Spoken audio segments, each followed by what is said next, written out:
हरे कृष्ण।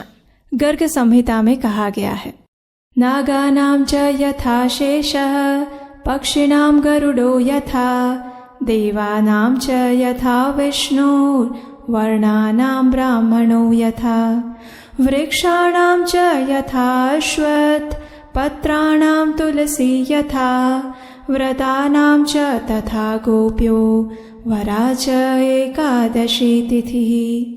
हे गोपियों, जैसे नागों में शेष, पक्षियों में गरुड़, देवताओं में विष्णु, वर्णों में ब्राह्मण, वृक्षों में पीपल तथा पत्रों में तुलसी दल सबसे श्रेष्ठ हैं, उसी प्रकार व्रतों में एकादशी तिथि सर्वोत्तम है। और वर्ष की इन सभी एकादशी तिथियों में कुछ एकादशी विशेष होती है, जैसे कि देवशयनी एकादशी, उत्थान एकादशी, निर्जला एकादशी, परिवर्तिनी एकादशी इत्यादि। इन सभी एकादशियों का पालन भी विशेष रूप से करना होता है। इसके विषय में भगवान स्वयं कहते हैं, मत्शयने मदुत्थाने मत्पार्श्व परिवर्तने फलमूल जलाहारी हृदि शल्यम अमर्पयेत्।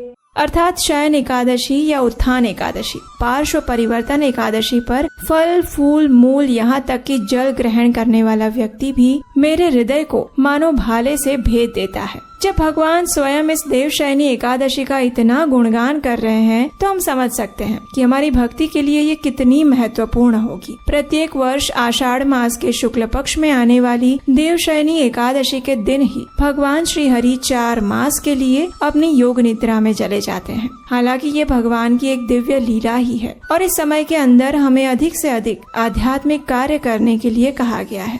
इसे हम चातुर्मास के नाम से भी जानते हैं। कई स्थानों पर भक्तगण देवशयनी एकादशी से चातुर्मास का पालन करना आरंभ करते हैं और कुछ भक्त पूर्णिमा से चातुर्मास का पालन करना प्रारंभ करते हैं। तो चलिए इस परम पवित्र देवशयनी एकादशी के अवसर पर हम श्रवण करते हैं इससे जुड़ी एक पौराणिक कथा का। महाराज युधिष्ठिर ने भगवान श्री कृष्ण से पूछा, हे केशव, आषाढ़ मास के शुक्ल पक्ष में आने वाली एकादशी का नाम क्या है और इस एकादशी का पालन करने की व्रत विधि क्या है? युधिष्ठिर महाराज की जिज्ञासा सुनकर भगवान श्री कृष्ण ने कहा, हे धर्मराज, ध्यान से सुनिए। अब मैं आपको वो कथा सुनाने जा रहा हूँ जो सृष्टि के रचयिता स्वयं ब्रह्मा जी ने देवर्षि नारद मुनि को कही थी।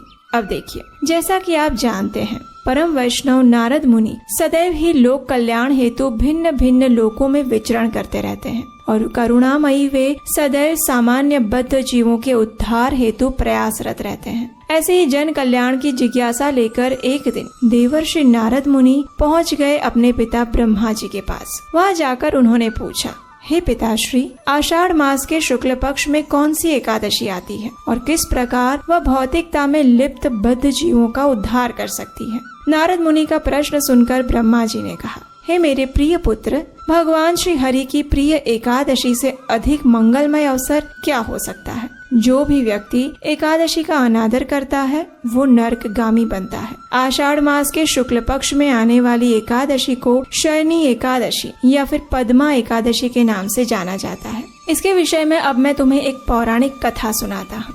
पृथ्वी पर सूर्य वंश के अत्यंत पराक्रमी और धर्मनिष्ठ राजा मांधाता का राज्य था। उनके राज्य में समस्त प्रजागण अत्यंत सुखी, संपन्न और धर्मपरायण थी। राज्य का राजकोष नैतिक कमाई से संपन्न था और यही कारण था कि किसी भी प्राकृतिक आपदाओं और अवरोधों के बिना राजा मांधाता ने अनेक वर्षों तक सुखपूर्वक राज्य किया। लेकिन राजा के जीवन में एक ऐसा समय आया जब उसकी धर्मनिष्ठा और प्रजा वत्सलता पर प्रश्न उठ खड़ा हुआ।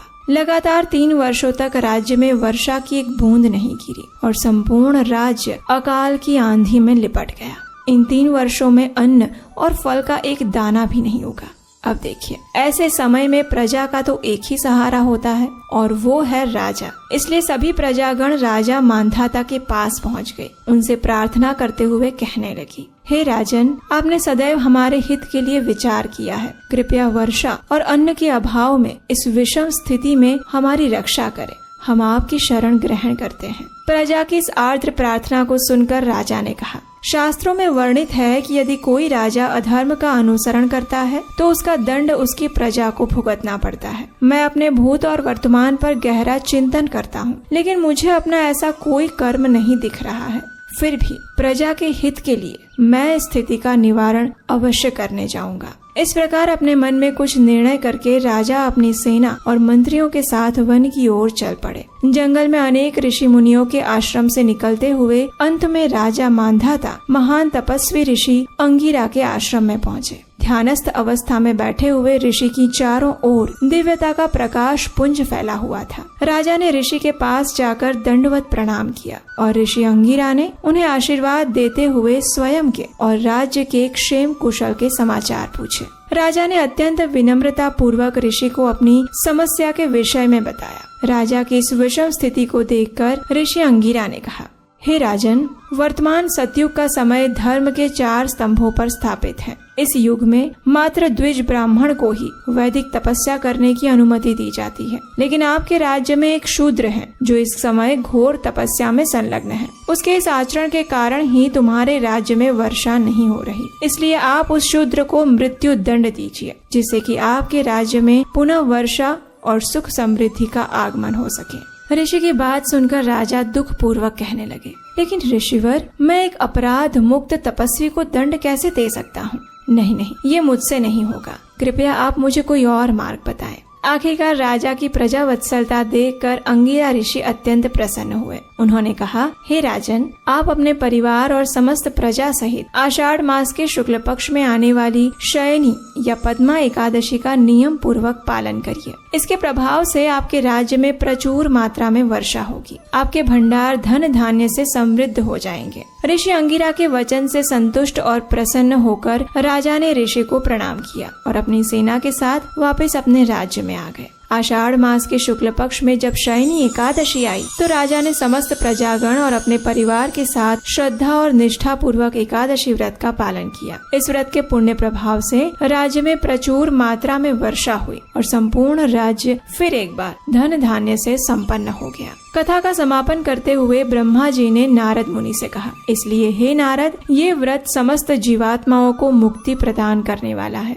ब्रह्मा जी और नारद मुनि के संवाद को संपन्न करते हुए भगवान श्री कृष्ण ने महाराज युधिष्ठिर से कहा, हे राजन, ये पद्मा एकादशी इतनी प्रभावशाली है कि जो भी व्यक्ति इसका श्रवण या पठन करता है वो पाप मुक्त हो जाता है। इस देवशयनी एकादशी व्रत कथा का वर्णन हमें भविष्य पुराण में प्राप्त होता है और ऐसा कहा जाता है कि देवशयनी एकादशी से लेकर देव उत्थान एकादशी तक भगवान विष्णु और अन्य देवी देवता शयन करने चले जाते हैं और इसलिए उन्हें किसी यज्ञ या पवित्र कार्यों में आमंत्रित नहीं कर सकते। चातुर्मास पूर्ण होने के बाद तुलसी विवाह के बाद ही कोई भी शुभ कार्य प्रारंभ किए जाते हैं। इतने महत्वपूर्ण देवशयनी एकादशी पर उपवास का पालन करना जितना महत्वपूर्ण है, उतना ही जरूरी है इस दिन अधिक से अधिक हरे कृष्ण महामंत्र का जप करना, यानी हरे कृष्ण कृष्ण कृष्ण हरे हरे, हरे राम राम राम हरे हरे। उतना ही आवश्यक है इस दिन अधिक से अधिक भगवान की सुंदर लीलाओं का श्रवण करना और भगवत गीता तथा श्रीमद् भागवतम जैसे ग्रंथों का अध्ययन करना। इस दिन अपनी चेतना और मन को अधिक से अधिक कृष्ण केंद्री रखने का प्रयास करें। अगले दिन निर्धारित समय पर इस व्रत का पारण अवश्य करें, क्योंकि तभी इस व्रत को पूर्ण माना जाएगा। व्रत पालन जितना ही महत्वपूर्ण है, उसका निर्धारित समय और विधि अनुसार पारण करना। पारण की संपूर्ण विधि हम अपने आने वाले वीडियो में बताएंगे। तो अगर आपने अभी तक इस चैनल को सब्सक्राइब नहीं किया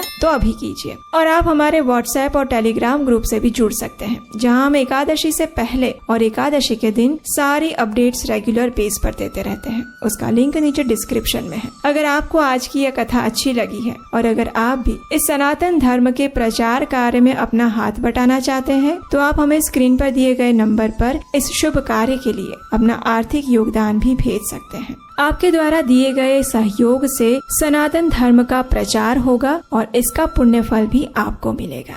तो चलिए इस परम पवित्र देवशयनी एकादशी का पूर्ण श्रद्धा और निष्ठा पूर्वक पालन करते हैं और अपने मन, शरीर और चेतना को भगवान श्री कृष्ण के चरण कमलों में समर्पित करते हैं। हरे कृष्ण।